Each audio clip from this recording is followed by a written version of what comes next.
The day we buried my daughter, my son-in-law checked his phone twice at the graveside. I noticed because I was standing right beside him, holding an umbrella over both of us in the drizzle. And I remember thinking, who does that? Who stands at the grave of his own wife and checks his phone? I didn't say anything. People grieve differently, I told myself. Give him grace. That's what Miriam would have said. She always said things like that, my wife. Give people grace, Leonard. She'd been gone 4 years by then, and I still heard her voice every single day. My daughter's name was Christine. She was 41 years old, ovarian cancer. She fought it for 2 years with everything she had, and I drove 3 hours every other week to sit with her through the treatments, to bring her the chicken noodle soup she liked from the diner near my house, to read to her when the medications made her too tired to hold a book. She was my only child. When her mother passed, Christine was the one who held me together. She'd call me every Sunday morning without fail. Every single Sunday. Even when she was sick. Even when she barely had the energy to speak. Her husband's name is Gareth. They've been married 12 years. He's 44, works in commercial real estate, the kind of man who knows the price of everything and the value of nothing. I never fully trusted him, if I'm being honest with myself. But Christine loved him, so I welcomed him. I sat at his table at Thanksgiving. I helped him paint their fence one summer. I loaned him money twice without ever bringing it up again. Because that's what you do for your child's family. You build the bridge, even when you're the only one carrying the wood. Christine passed on a Tuesday in March. She'd wanted to be at home, and she was. I was there. Gareth was there. Their son, my grandson, 8 years old, bright-eyed, small enough that he still fit under my arm like he did when he was 4. He was at school. We thought it was better that way. I held her hand at the end. Gareth stood by the window. The funeral was 4 days later. I handled most of the arrangements because Gareth said he was too overwhelmed. I understood that. I arranged everything the way Christine would have wanted. Wildflowers, not roses. Her favorite hymn. A reading from a poem she loved in college. I paid for the reception at the hall afterward. Catered, because her friends had come from 3 states over, and I didn't want anyone standing around with nothing in their hands. After the reception, in the parking lot, Gareth put his hand on my shoulder and said, "We need to talk soon, about the house." I looked at him for a moment. The rain had started up again, soft and gray. I said, "Sure, give it a little time." He said, of course. I just want to make sure we're on the same page." I nodded and got in my car. I drove 40 minutes before I pulled over and cried for a long time on the shoulder of Route 9. The house he was referring to was a 4-bedroom colonial on Whitfield Road in the town called Breckenridge Falls. Miriam and I bought it in 1989. We raised Christine there. We planted the maple in the backyard when she was born, and by the time she graduated high school it was taller than the 2nd floor. After Miriam passed, I talked to Christine about eventually selling it, maybe moving into something smaller. She begged me not to. "Dad, that house is home," she said. "Please don't sell it while I'm alive." So I didn't. What Christine didn't know, because I'd never burdened her with it, especially not once she got sick, was that 2 years before she passed, I'd had my attorney draft a new trust. My accountant's name is Jerry, and he's the one who first suggested it. "Leonard," he said, "you've got the house, you've got the investment accounts, you've got Christine's future to think about. You should have this in a revocable trust with clear successor trustee provisions." I'd also updated my will. Christine was the primary beneficiary of everything, as she always had been. But given her illness, I had added a contingency. If Christine predeceased me, the assets remained in the trust under my control, to be distributed according to my discretion for the benefit of my grandson's well-being and education. I had told no one. Not Christine, because she had enough to carry. Not Gareth, because something in my gut, that quiet, stubborn instinct that 40 years of running a small electrical contracting business will develop in a man, told me to keep it close. That instinct saved me. The talk Gareth wanted happened on a Saturday morning about 3 weeks after the funeral. He drove up, which surprised me. I had expected a phone call. He brought a woman with him. He introduced her as his sister, Francine. I had met Francine once, at their wedding. She'd sent Christine a fruit basket when she was sick. She sat in my kitchen and looked around the way people look at things they're already calculating. Gareth started slowly. How was I doing? Was I sleeping? Was I eating? Very warm, very concerned. I offered coffee. He declined. Then he leaned forward and said, "Dad, He called me Dad. He had never once called me Dad in 12 years. Dad, I've been thinking a lot about your situation. You're 68, you're here alone in this big house, it's a lot to maintain, and I want to make sure you're protected. I said, I feel protected, Gareth. He smiled, patient as a man who's already decided the outcome of the conversation.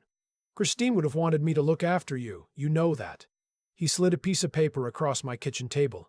It was a document, a quitclaim deed prepared by someone, transferring the property at Whitfield Road into a joint tenancy between him and me.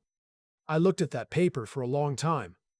Francine spoke up. She said something about how it would simplify things, probate-wise. She said, this is just a formality, really, to protect the house. I picked up the paper. I folded it once neatly, and I set it back on the table. I said, I'll have my attorney look at it. Gareth's expression didn't change exactly, but something behind his eyes did. He said that was completely fine, of course, no rush. Francine smiled at her coffee cup. They left 40 minutes later.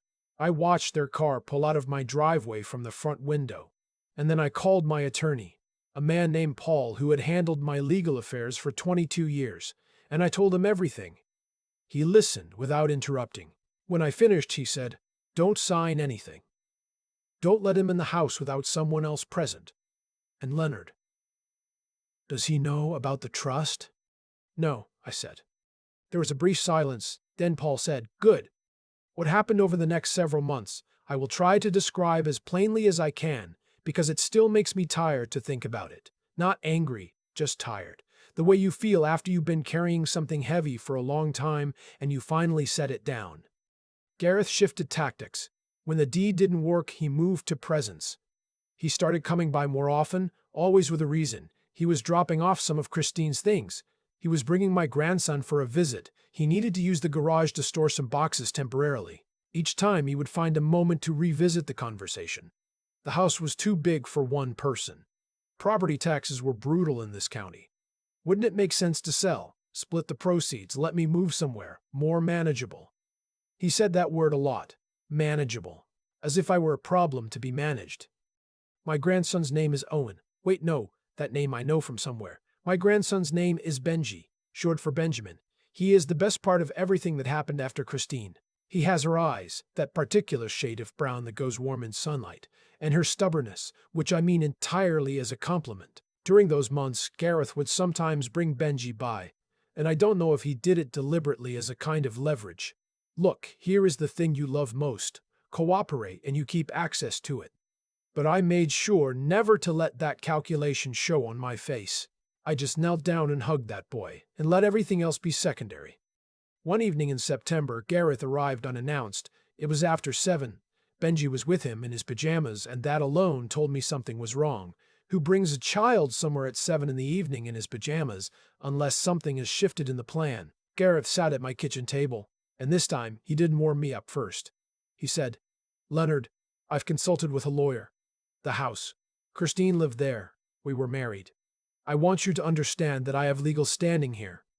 I said, Gareth, Christine was not on the deed. She never was. The house is mine, held in a revocable trust of which I am sole trustee. He stared at me. I said it again, quietly. The house is in a trust, has been for 2 years. There is nothing here that transfers to you through Christine's estate, because there is nothing here that was ever Christine's to transfer. I want you to understand that clearly, and I want you to understand that I am not saying this with any hostility. I am saying it so we can stop having this conversation. The kitchen was very quiet. Benji had wandered into the living room. I could hear the television on low. Gareth said, You did this on purpose. I said, I did it because it was the right thing to do, for my family. He left that night without another word. Benji waved goodbye to me from the backseat of the car, little hand pressed to the window. I stood in the doorway until the taillights disappeared.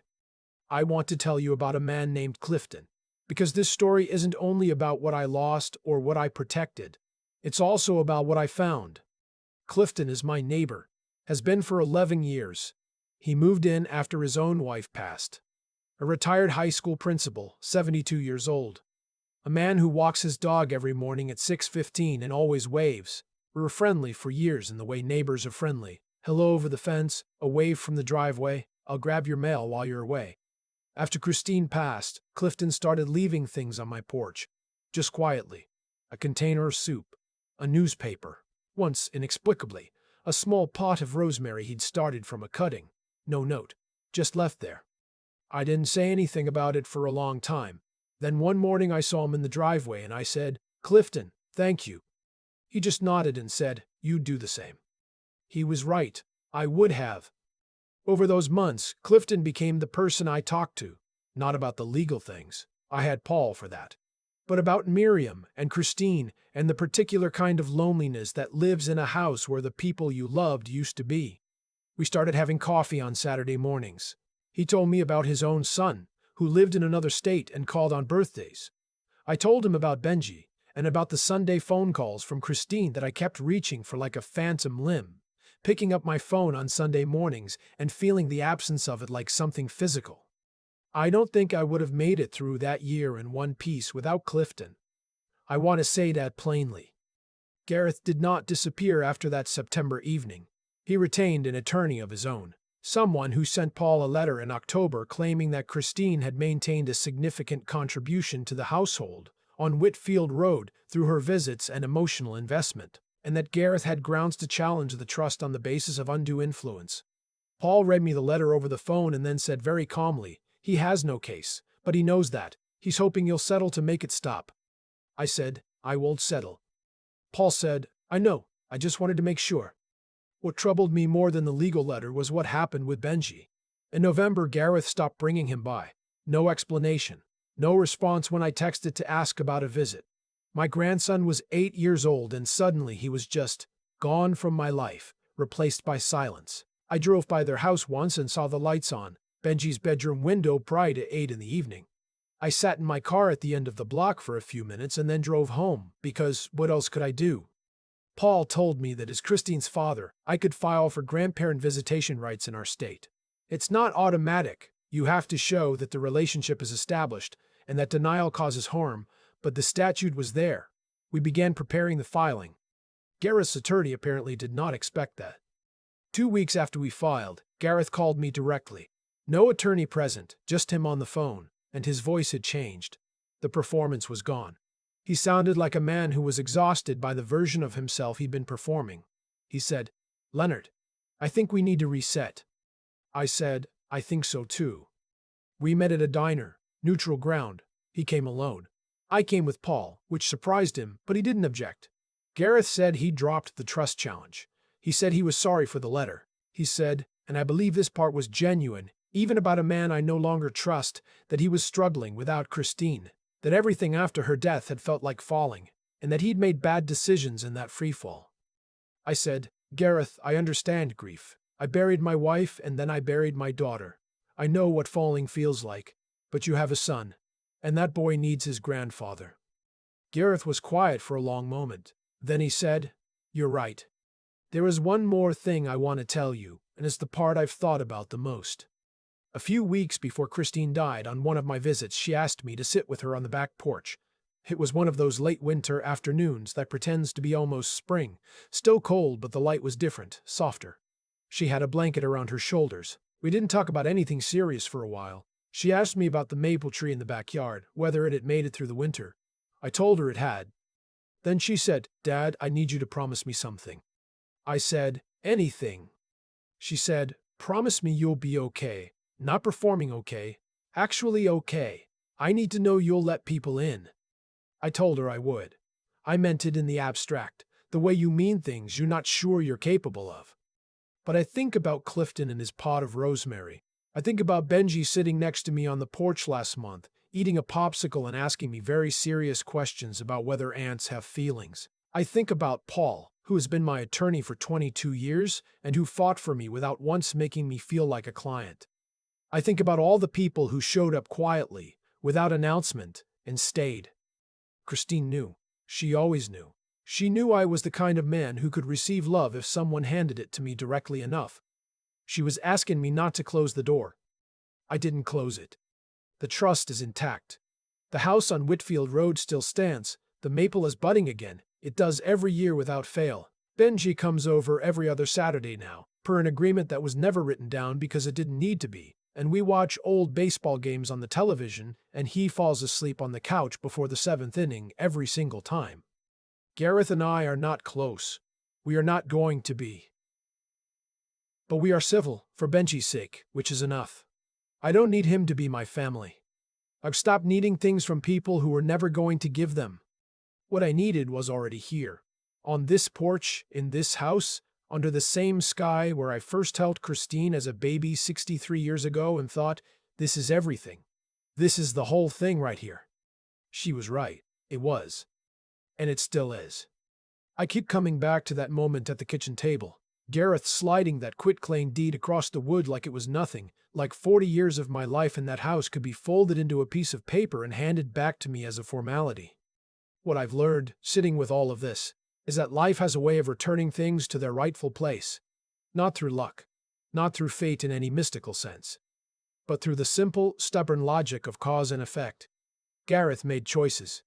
I made choices, and the outcomes we each walked away with were the direct result of those choices. Nothing more, nothing less. He chose to treat grief as an opportunity. That choice revealed exactly who he was, and it cost him accordingly. I chose to prepare quietly, to protect what mattered, to hold my ground without becoming bitter. That choice is why I still wake up in my own house every morning. What I did not do, and this is the part I want to say carefully, is act out of cleverness alone. I've known men who were smart enough to see every angle and still lost everything because they didn't have the character to back it up. The trust wasn't just a legal instrument. It was a decision rooted in something deeper, a belief that the people I love deserve to be protected, that my daughter's home should not become a transaction, that Benji should have something solid to come back to when he grows up and understands what almost happened, doing right by the people who depend on you, even when no one is watching, even when it costs you something. That's not strategy. That's just who you have to be. And then there's the question of how you hold yourself together when the ground falls out from under you. I buried Miriam. I buried Christine. I sat in my car on the side of Route 9 and cried until I couldn't anymore. I didn't fall apart, not because I'm strong in any remarkable way, but because I made a decision, consciously, to keep going, to call Paul, to open the door when Clifton knocked, to kneel down and hug Benji even when Gareth was in the room using that child as a chess piece. Endurance isn't something you either have or you don't. It's something you choose, over and over, in small moments that no one applauds. I think about Christine asking me to promise I'd let people in. She wasn't asking me to be invincible, she was asking me to be honest enough to admit when I needed someone. That kind of honesty takes more out of a person than most people realize. Benji fell asleep on my couch last Saturday with a half-eaten popsicle in his hand. I sat there for a while just watching him breathe. That boy doesn't know yet what was fought for on his behalf. One day he will. And when he does, I hope what he takes from it isn't that his grandfather won. I hope he takes from it that the right thing is worth doing carefully. That the people you love are worth protecting intelligently. And that when life comes at you hard, you don't have to be unmoved. You just have to keep moving. That's all any of us can do, really. Keep moving. Keep the door open. Let the maple tree bud again in the spring.